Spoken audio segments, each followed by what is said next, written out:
Hey there, it's Stephanie here, and today I'm going to walk you through how to use the business metrics tracking spreadsheet.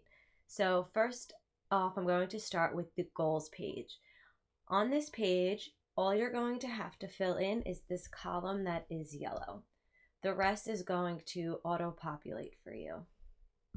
So on the left, we're going to have the name of everything that we are tracking. So here I just listed a few things like email list, Instagram, Facebook, Twitter, YouTube, a podcast, your Facebook group, and Pinterest.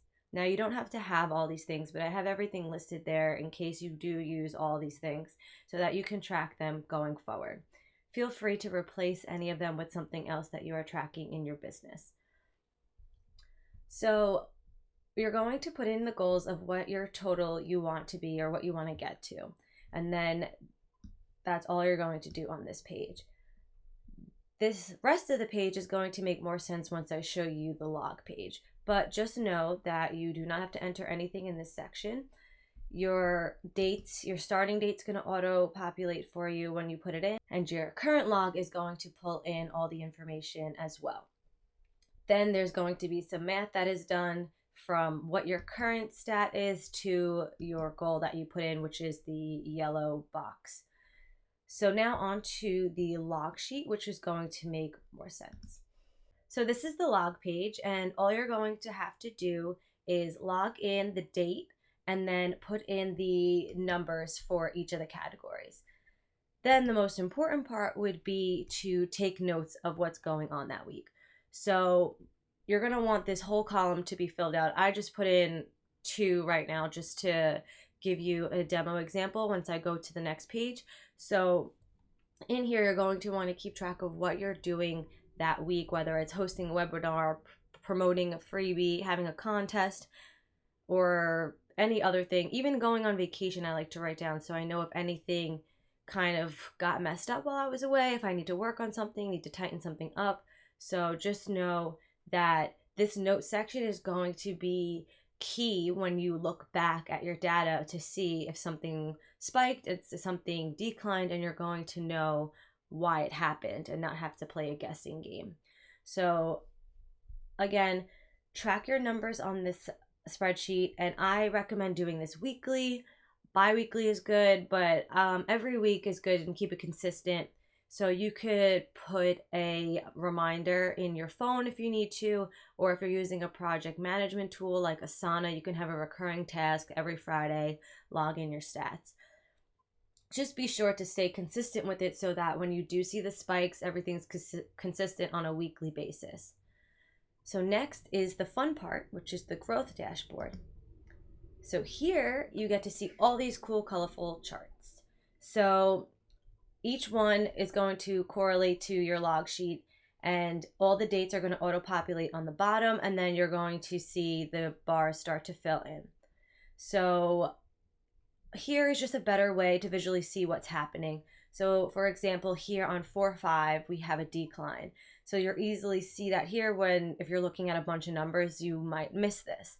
So now if you look at this and go back to your log, okay, what happened on 4-5?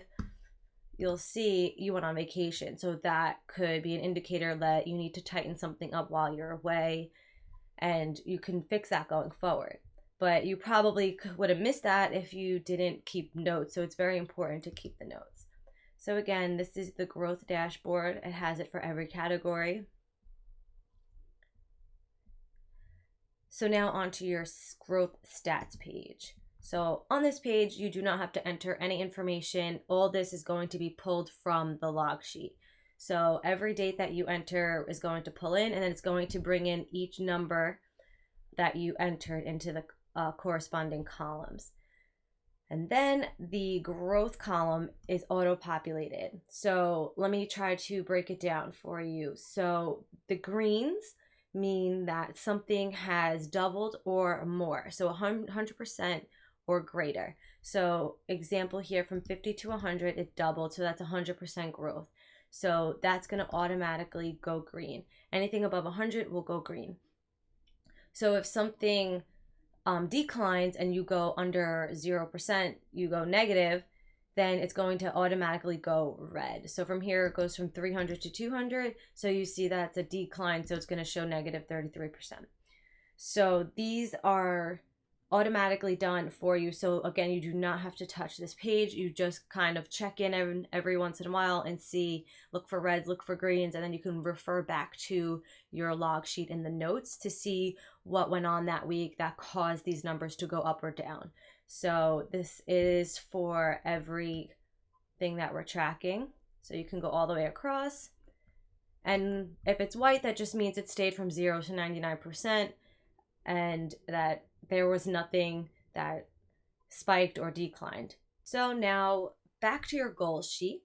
You'll see that the latest entry is pulling 10/10/2019, and these are the numbers here. So let's just take a look.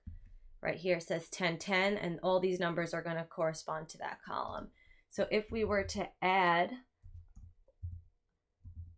another date here, and then we'll just fill in some random numbers here. Again, this is just a demo sheet.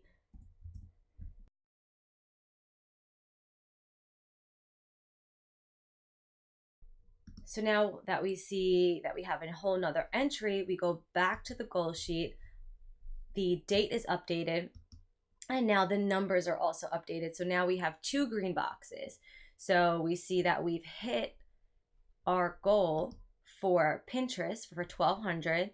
So the box will automatically go green, and right now it's at 0, which means you're exactly on point with your goal. So here for the Facebook group, we just put in a goal of 500, and we're actually at 1,200. So we're 700 over. So the green just means that you hit your goal, so you can either keep going or just readjust your goal. You can come in and type in a new goal here. If you would like to keep notes underneath here, you could feel free to type in like, I hit my goal in 3 months by doing XYZ. Again, this is your spreadsheet. You can do what you want to it. So as a reminder, again, all you're going to have to do is type in this yellow column and then on this log spreadsheet. That's it. That's the only information you're going to input. Everything else is going to be auto-populated. So when you do use these business metric tracking sheets, you're going to get a sheet that looks like this. You're going to get the original version. The one I showed you is a master version for demonstration. So you're going to see that there's going to be some errors, like some not available information because you don't have anything entered yet. But once you start to fill in this column, everything's going to auto-populate here. And once you start to fill out your log sheet, then everything else will auto-populate. Right now, you're going to see no data and you're going to have blank sheets. So everything is based off of this log sheet. So even if you're tracking pen and paper right now and you just want to make it digital, you could put your dates in and everything will auto-populate. If you're starting from scratch, that's fine too. Everything is going to auto-populate for you over time. It's going to take weeks for it to look like one of these sheets.